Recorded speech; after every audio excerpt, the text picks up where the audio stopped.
नमस्कार, उड़ान आईएएस अकादमी के छत्तीसगढ़ समसामयिक प्रश्नोत्तर श्रृंखला में मैं सुधीर वर्मा पुनः एक बार आप सभी का स्वागत करता हूं। दोस्तों, इस दिवाली को मद्देनजर रखते हुए हम आपके लिए लेकर आए हैं छत्तीसगढ़ समसामयिक प्रश्नोत्तर श्रृंखला का रिवीजन सेशन, जिसके अंतर्गत इस पूरी दिवाली के ड्यूरेशन में आपको जितने भी घटनाक्रम हमारे यहाँ छत्तीसगढ़ में हुए हैं उनमें से महत्वपूर्ण घटनाक्रमों को आप तक प्रश्नोत्तर के माध्यम से पहुंचाया जाएगा। चलिए, तो आज की प्रश्नोत्तर श्रृंखला में हमारा पहला प्रश्न है, हाल ही में मंत्रिपरिषद के द्वारा छत्तीसगढ़ राज्य औषधि पादप बोर्ड को पुनर्गठित करने की बात कही गई है। पुनर्गठन के पश्चात इस बोर्ड का नाम क्या होगा? The council of ministers has set to reorganise the Chhattisgarh state pharmaceutical plant board. After reorganisation the name of this board will be. इस बोर्ड का नाम क्या होगा? आपको पता होगा कि छत्तीसगढ़ राज्य औषधि पादप बोर्ड जो है, ठीक है, ये हमारे यहाँ कार्यरत है और हाल ही में जो मंत्रिपरिषद की बैठक हुई है उसमें इस पादप बोर्ड को क्या करने की बात कही गई है? रीऑर्गेनाइज, यानी इसका पुनर्गठन करने की बात कही गई है। ठीक, तो पुनर्गठन के पश्चात इस बोर्ड का नाम बदला जाएगा। ठीक, तो इस बोर्ड का नाम क्या होगा, नया नाम क्या होगा, प्रश्न में आपको यही पूछ रहा है। ठीक, तो याद रखेंगे इसका आंसर है आपका ऑप्शन नंबर ए, छत्तीसगढ़ आदिवासी स्थानीय स्वास्थ्य परंपरा एवं औषधि पादप बोर्ड। इतना लंबा हो जाएगा भाई आपका जो छत्तीसगढ़ राज्य औषधि पादप बोर्ड है उसका नाम। ठीक है, उसमें स्थानीय स्वास्थ्य परंपरा जो है ना, जो आदिवासी स्थानीय स्वास्थ्य परंपरा है उसको जोड़ने की बात जो है इस बैठक में की गई है। ठीक, और इस बोर्ड का नाम क्या हो गया अब? छत्तीसगढ़ आदिवासी स्थानीय स्वास्थ्य परंपरा एवं औषधि पादप बोर्ड। ठीक, याद रखेंगे ये जब भी बोर्ड या किसी आयोग का नाम बदलता है तो बिल्कुल वो आपके लिए एग्जाम के लिए बहुत महत्वपूर्ण हो जाता है। ठीक, तो याद रखेंगे ये जो औषधि पादप बोर्ड है छत्तीसगढ़ राज्य का, इसका नाम बदल गया है। ठीक, चलिए हमारा दूसरा प्रश्न है, हाल ही में कोंडागांव के बड़े राजपुर में बिहान मार्ट का शुभारंभ किया गया है। यह मार्ट स्थापित किया गया है। Recently Bihan mart was launched in Bade Rajpur Kondagaon. This mart has been established. ठीक, अच्छा, तो आपको प्रश्न में पूछ रहा है कि किस योजना के अंतर्गत इसको स्थापित किया गया है।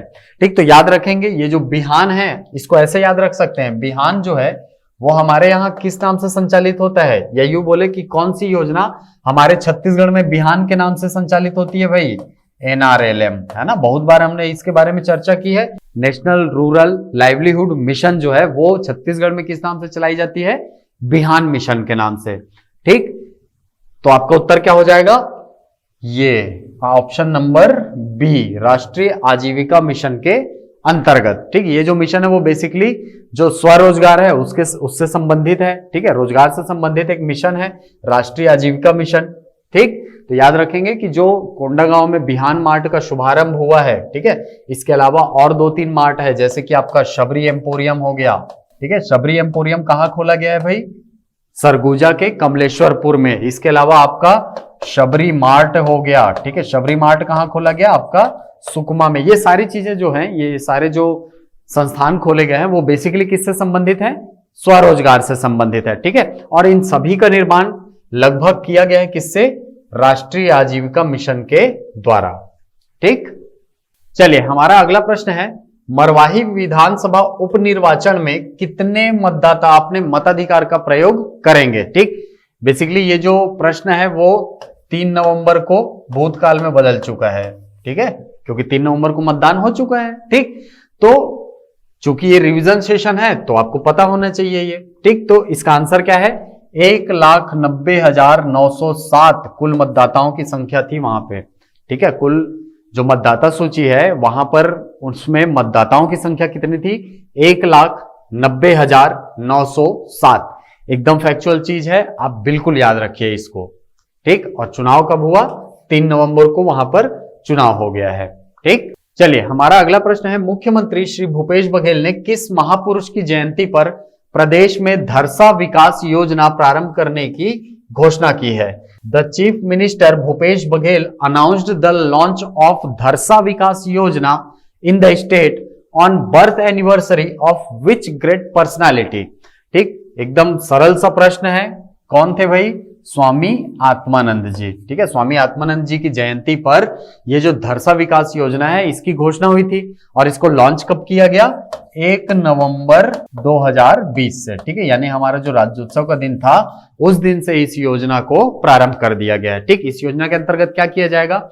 धरसा का विकास किया जाएगा। धरसा किसको बोलते हैं? जो गांवों से खेतों को जोड़ने वाला कच्चा रास्ता होता है उसी को क्या कहते हैं? हम धरसा बोलते हैं। ठीक, तो धरसा को विकसित करने की योजना क्या है? धरसा विकास योजना है। चलिए, हमारा अगला प्रश्न है, पढ़ई तुहर दुआर कार्यक्रम कब प्रारंभ किया गया? When the पढ़ई तुहर दुआर प्रोग्राम was launched? आपके पास ऑप्शन में 7 अप्रैल 2020, 8 अप्रैल 2020, 17 मई 2020 या 19 जून 2020। देखिए, तो सबसे पहली बात आपको पता होना चाहिए पढ़ई तुहर दुआर कार्यक्रम क्या है। कोरोना संक्रमण काल में बच्चों को उनकी पढ़ाई से निरंतर जोड़े रखने की जो एक योजना चली थी उसी का नाम क्या है? पढ़ई तुहर दुआर स्कीम। इसके अंतर्गत बहुत सारे कार्यक्रम चलाए गए थे, जैसा कि आपको पता होगा ब्लूटूथ के माध्यम से बुलटू के बोल चलाया गया था, लाउड स्पीकर स्कूल चलाया गया था। ठीक है, तो पढ़ई तुहर पारा हो गया, पढ़ई तुहर मोहल्ला हो गया, इस प्रकार के जो योजनाएं हैं, बहुत सारे कार्यक्रम जो है इस पढ़ई तुहर दुआर कार्यक्रम के अंतर्गत संचालित किए गए थे। ठीक, लक्ष्य वही था सबका कि कोरोना संक्रमण काल में बच्चों की पढ़ाई को निर्बाधित रूप से चलाए रखना। ठीक, और ये जो कार्यक्रम है इसके अंतर्गत एक पोर्टल प्रारंभ किया गया था। ठीक है, आपको बेसिकली प्रश्न में वही पूछ रहा है कि ये जो पढ़ई तुहर दुआर कार्यक्रम है वो बेसिकली एक पोर्टल है। ठीक, तो इस पोर्टल की शुरुआत कब हुई ये आपको प्रश्न में बेसिकली पूछना चाहता है। ठीक, तो याद रखिएगा कि ये जो पोर्टल है, वेब पोर्टल, इसको कब प्रारंभ किया गया? 7 अप्रैल 2020 को। ठीक, याद रखेंगे 7 अप्रैल 2020 को पढ़ई तुहर दुआर पोर्टल प्रारंभ किया गया था। चलिए, हमारा अगला प्रश्न है, गोधन न्याय योजना के अंतर्गत निर्मित गौठानों की संख्या कितनी है? How many gauthans are constructed under Godhan Nyay Yojana? बहुत बार इस फैक्ट को मैं बताया हूं कि भाई गोधन न्याय योजना प्रारंभ हुआ है 20 जुलाई 2020 को।